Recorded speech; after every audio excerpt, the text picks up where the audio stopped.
Hello and welcome back to another episode of Bedtime Stories. My name is Tracy and I'm your host. Tonight we are reading the 5th chapter in the Beasts of Tarzan. But before I get into that, I need to ask you a series of very serious questions. Have you subscribed to the channel yet? Have you clicked the bell for notifications? Did you go pee in the potty? Have you brushed your teeth? Dental hygiene is very important. Have you done your stretches? Do your stretches, do a shoulder roll, and let all those little tight sore spots dissolve away like mists in time, or in the morning, or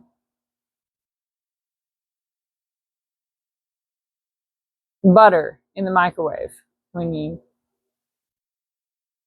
tell it to melt, or sublimating water, where it goes from ice to vapor. That's always neat to see. I've never actually seen it in real life, only in videos. Anyway, going on. Also, have you got your water next to the bed? Very important to have your water. I'm tired. I've been out in the sun all day. Let me take a drink, because hydration is very important.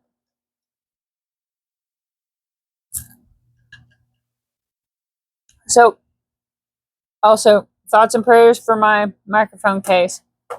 We'll see if this thing still works tomorrow, or manages to actually charge and do what it's supposed to do with no lid, because I dropped it. Yeehaw. ADHD tax. ADHD tax. Let's get into it. Let's look at this. 202. All right. Chapter 5. By the time that Tarzan had traveled entirely about the coast of the island and made several trips inland from various points, he was sure that he was the only human being upon it.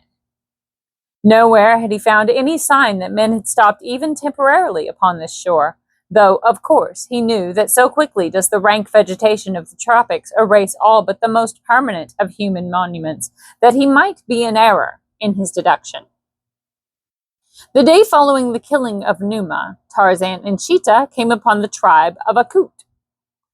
As at sight of the panther, the great apes took to flight, but after a time Tarzan succeeded in recalling them. It had occurred to him that it would be at least an interesting experiment to attempt to reconcile these hereditary enemies. He welcomed anything that would occupy his time and his mind beyond the filling of his belly and the gloomy thoughts to which he fell prey the moment that he became idle. To communicate his plan to the apes was not a particularly difficult matter, though the narrow and limited vocabulary was strained in the effort. But to impress upon the little wicked brain of Cheetah that he was to hunt with and not for his legitimate prey proved a task almost beyond the powers of the ape man. Tarzan, among his other weapons, possessed a long, stout cudgel, and after fastening his rope about the panther's neck, he used this instrument freely upon the snarling beast, endeavoring in this way to impress upon its memory that it must not attack the great shaggy man-like creatures that had approached more closely once they had seen the purpose of the rope around Cheetah's neck.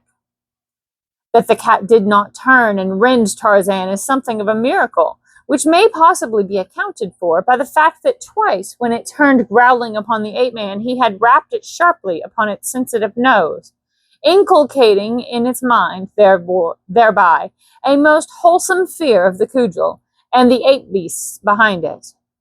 It is a question of if the original cause of his attachment for Tarzan was still at all clear in the mind of the panther, though doubtless some subconscious suggestion, superinduced by this primary reason and aided and abetted by the habit of the past few days, did much to compel the beast to tolerate treatment at his hands that would have sent it at the throat of any other creature.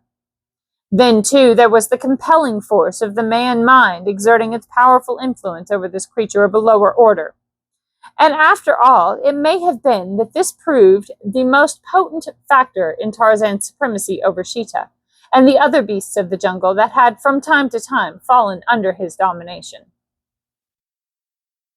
Be that as it may, for days the man, the panther, and the great apes roamed their savage haunts side by side, making their kills together and sharing them with one another. And of all the fierce and savage band, none was more terrible than the smooth-skinned, powerful beast that had been but a few short months before a familiar figure to many a London drawing-room.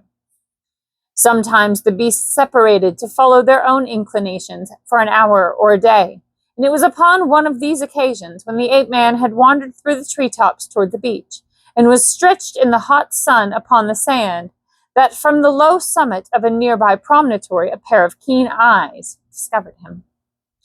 For a moment the owner of the eyes looked in astonishment at the figure of the savage white man basking in the rays of the hot tropic sun, and then he turned, making a sign to someone behind him.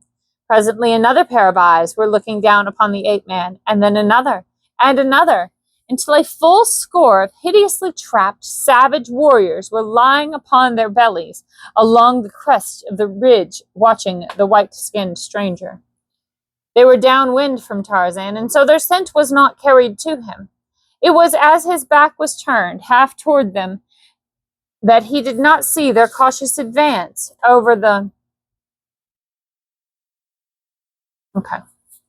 I had my alarm was telling me, it's time to go to bed. You should do your yoga. But I'm not doing that right now. I'm finishing this chapter, aren't I? Yes, I am. They were downwind from Tarzan, and so their scent was not carried to him.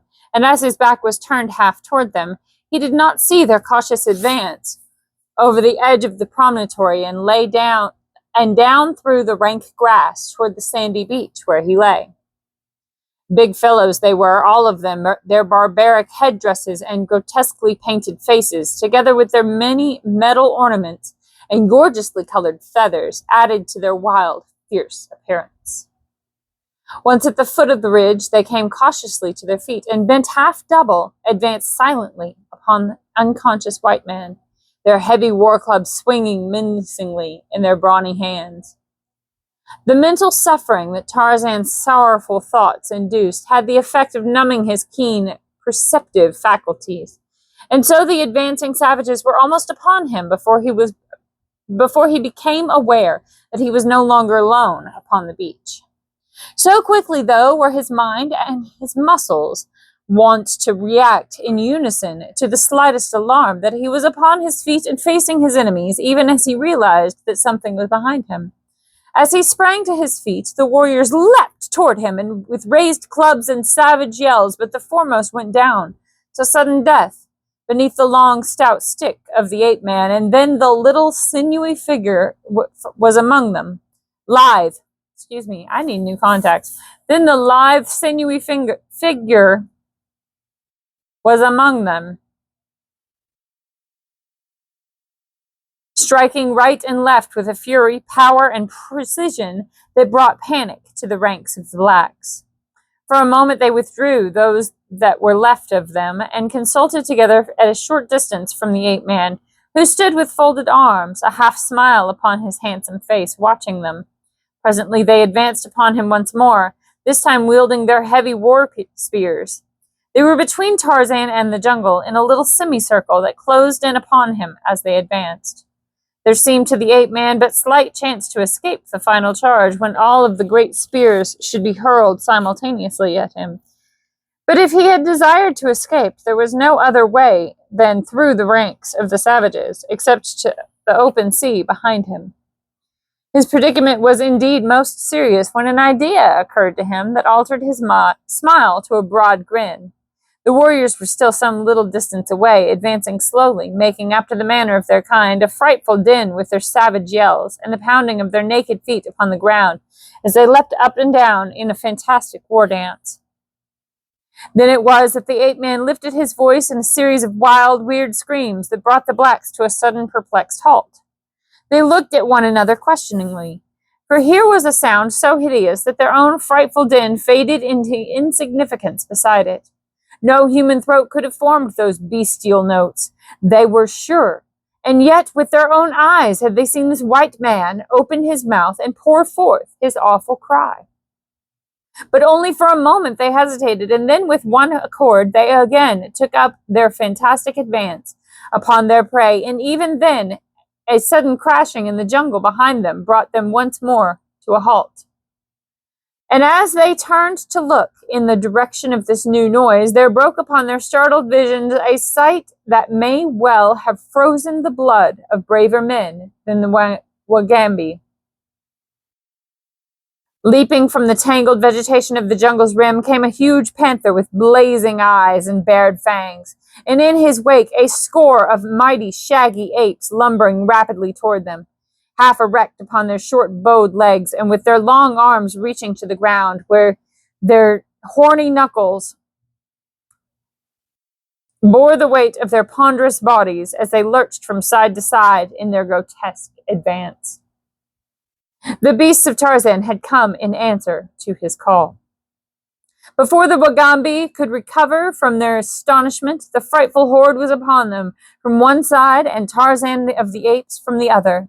Heavy spears were hurled and mighty war clubs wielded, and though apes went down never to rise, so too went down the men of Mugambi. Cheetah's cruel fangs and tearing talons ripped and tore at the black hides. Akut's mighty yellow tusks found the jugular of more than one sleek-skinned savage, and Tarzan of the Apes was here and there and everywhere, urging on his fierce allies and taking a heavy toll with his long, slim knife. In a moment the blacks had scattered for their lives, but of the score that had crept down the grassy sides of the promontory, only a single warrior managed to escape the horde that had overwhelmed his people. This one was Mugambi, chief of the Mugambi of Ugambi, and he was as he disappeared in the tangled luxuriousness of the rank growth upon the ridge's summit, only the keen eyes of the ape-man saw the direction of his flight. Leaving his pack to eat their fill upon the flesh of their victims, flesh he could not touch, Tarzan of the Apes pursued the single survivor of the bloody fray. Just beyond the ridge he came within sight of the fleeing black, making with headlong leaps for a long war canoe that was drawn well up upon the beach above the high tide surf. Noiseless as the fellow's shadow, the ape-man raced after the terror-stricken black. In the white man's mind was a new plan, awakened by sight of the war canoe. If these men had come to his island from another, or from the mainland, why not utilize their craft to make his way to the country from which they had come? Evidently, it was an inhabited country, and no doubt had occasional intercourse with the mainland, if it were not itself upon the continent of Africa. A heavy hand fell upon the shoulder of the escaping Mugambi before he was aware that he was being pursued. And as he turned to do battle with his assailant, giant fingers closed about his wrists, and he was hurled to earth with a giant astride him before he could strike a blow in his own defense. In the language of the West Coast, Tarzan spoke to the prostrate man beneath him. "Who are you?" he asked. "Mugambi, chief of the Mugambi," replied the black. "I will spare your life," said Tarzan, "if you will promise to help me leave this island." "What do you answer?" "I will help you," replied Mugambi. "But now that you have killed all my warriors, I do not know that even I can leave your country, for there will be none to wield the paddles, and without paddlers we cannot cross the water." Tarzan rose and allowed his prisoner to come to his feet. The fellow was a magnificent specimen of manhood, a black counterpart in physique of the splendid white man whom he faced. "Come," said the ape-man, and started back in the direction from which they could hear the snarling and growling of the feasting pack. Mugambi drew back. "They will kill us." "I think not," replied Tarzan. "They are mine." Still the black hesitated, fearful of the consequences of approaching the terrible creatures that were dining upon the bodies of his warriors. But Tarzan forced him to accompany him, and presently the two emerged from the jungle in full view of the grisly spectacle upon the beach. At sight of the men, the beast looked up with menacing growls, but Tarzan strode in among them, dragging the trembling Mugambi with him. As he had taught the apes to accept Cheetah, so he taught them to adopt Mugambi as well, and much more easily. But Sheeta seemed quite unable to understand that though he had been called upon to devour Mugambi's warriors, he was not to be allowed to proceed after the same fashion with Mugambi. However, being well filled, he contented himself with walking round the terror-stricken savage, emitting low, menacing growls, the while he kept his flaming, baleful eyes riveted.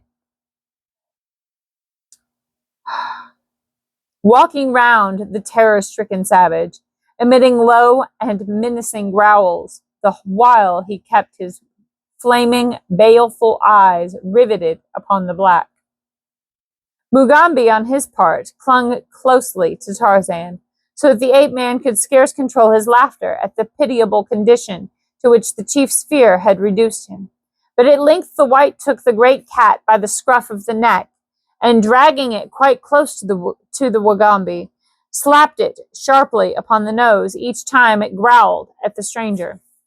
At the sight of the thing, a man mauling with his bare hands one of the most relentless and fierce of the jungle carnivora, Mugambi's eyes bulged from their sockets, and from entertaining a sullen respect from the giant white man who had made him prisoner, the black felt an almost worshipping awe of Tarzan.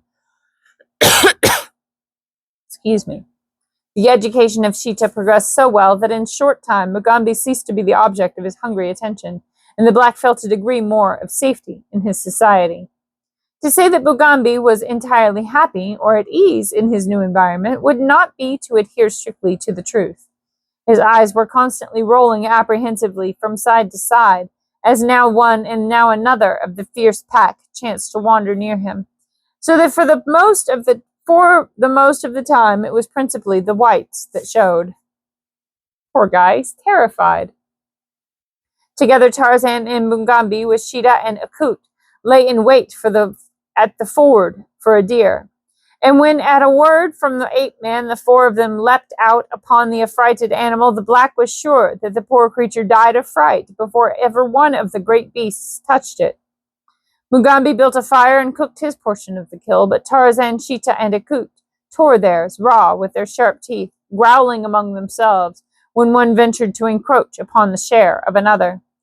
It was not all, after all, strange that the white man's ways should have been so much more nearly related to those of the beasts than were the savage blacks.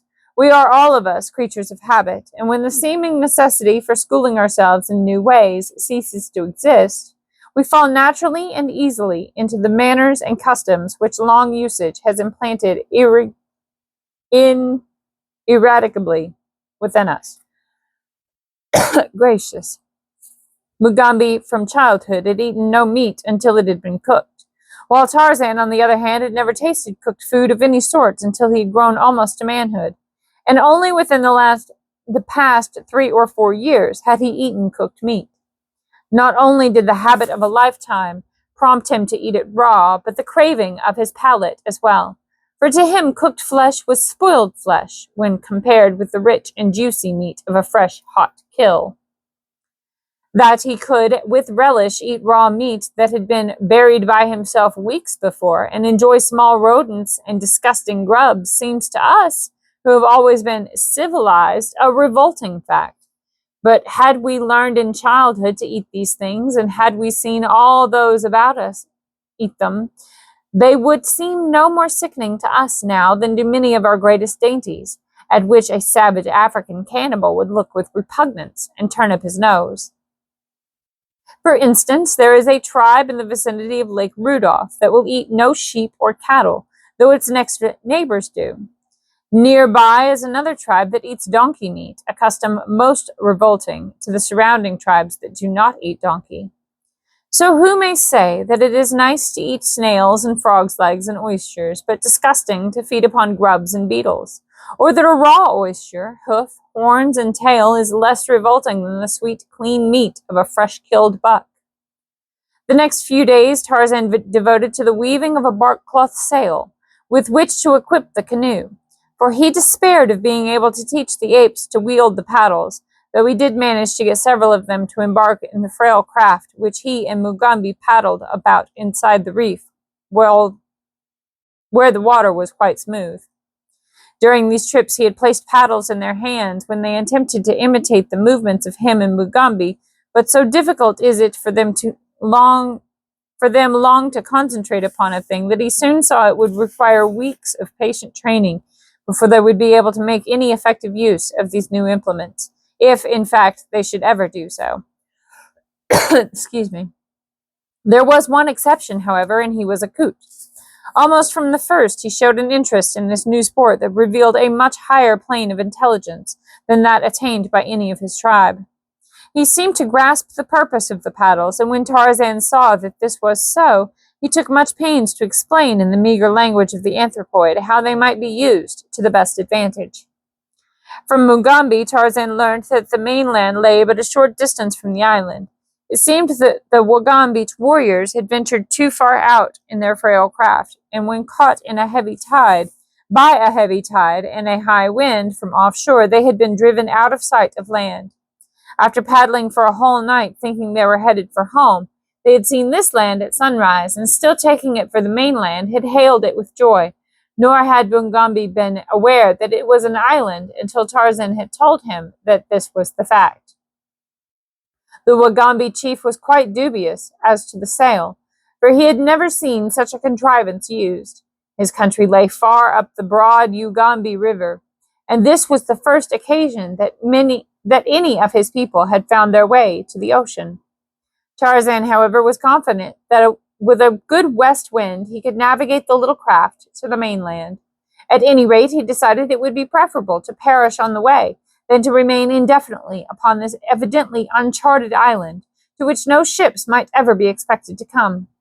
And so it was that when the first fair wind rose, he embarked upon his cruise, and with him he took as savage and fearsome a crew as ever sailed under a savage master.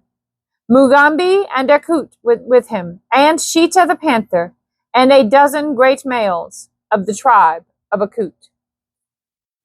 And that is the end of chapter 5, and that is all we're going to read tonight. I love you so very much. I hope you have a wonderful evening and you get good sleep, and I will see you very soon. I love you. Good night.